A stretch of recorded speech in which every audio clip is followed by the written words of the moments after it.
Morning everyone. आज चाहिँ बिहानै म र बोजू चाहिँ पार्लर जाँदैछौँ। म चाहिँ बोजूलाई लगेर, मेरो बोजू चाहिँ यहाँ हेर्नुहोस् न, हिँड्दै हिँड्दै जाँदैछु। अहिले सकेपछि चाहिँ उसको बोजूको छोरा पिक गर्नुको लागि आउँछु भन्नुभएको छ।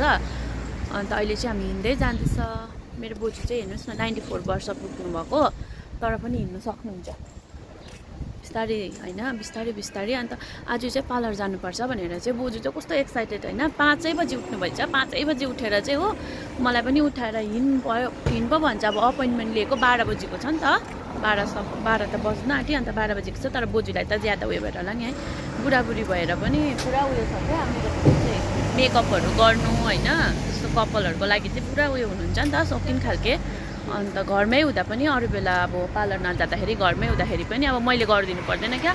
प्रायः जस्तो त बोजूले आफै, अब म त ढिलै उठ्छु होइन, म उठ्दाखेरि त बोजू रेडी भएर बसिराख्नु भएको हुन्छ। अन्त आज चाहिँ त्यही भएर म र बोजू जाँदैछु। भोलि चाहिँ अब भोलि चाहिँ फ्राइडे हो नि त। अन्त सब्बातमा चाहिँ बोजूलाई चाहिँ सधैँ अब छोरीहरूकोतिर लान्छ नि त होइन। अन्त त्यही भएर भोलि चाहिँ अब छोरीकोमा लान्छ। अन्त बोजूलाई चाहिँ के भन्छ, सवर दिँदाखेरि चाहिँ घरमै अब म नुहाइदिन्छु भन्छु कति होइन, टाउको नुहाउनु चाहिँ मान्नु हुँदैन नि त, म पार्लरै जान्छु भन्नुहुन्छ नि त। अन्त आज चाहिँ कलरहरू पनि गर्नुको लागि हो। अन्त त्यही भएर बोजूलाई लगेर जाँदैछु म चाहिँ। कस्तो गरम रहेछ फेरि, बाहिर हेर्नुहोस् न। त्यो माथि डढेर यहाँ म कस्तो कालो भइसकिसक्यो घामले गर्दाखेरि। कस्तो खालके यहाँको घाम त, कस्तो गरममा त अचम्मै ज्यादा गरम, सिलिगुडीहरू जस्तो फिल हुँदैछ।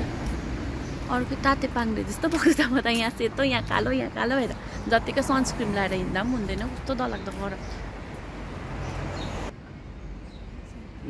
यस केन हदासा सेट हेलो हेलो हेलो।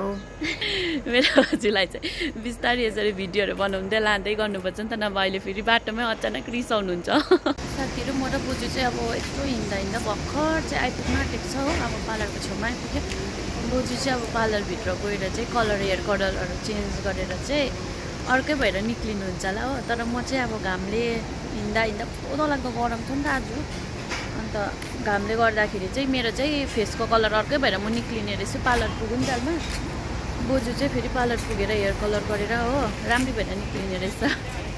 त्यही ल, अब चाहिँ हामी फाइनली आइपुग्यौँ हो बोजूसँग। बोजू चाहिँ हेर्नु नि आएर पनि झिजो गर्दैछ, यहाँ बस्दिनँ त्यहाँ बस्दिनँ भन्दै हो।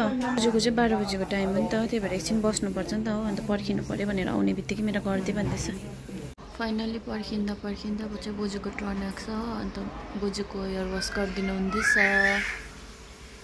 र पर्खेर बसिरहेको छु सोफामा। यहाँ चाहिँ अरूहरू पनि हुनुहुन्छ हो। सबैलाई पनि by by. Thank you so much मेरो भिडियो हेरिदिनु भएकोमा। आजको लागि चाहिँ यति नै।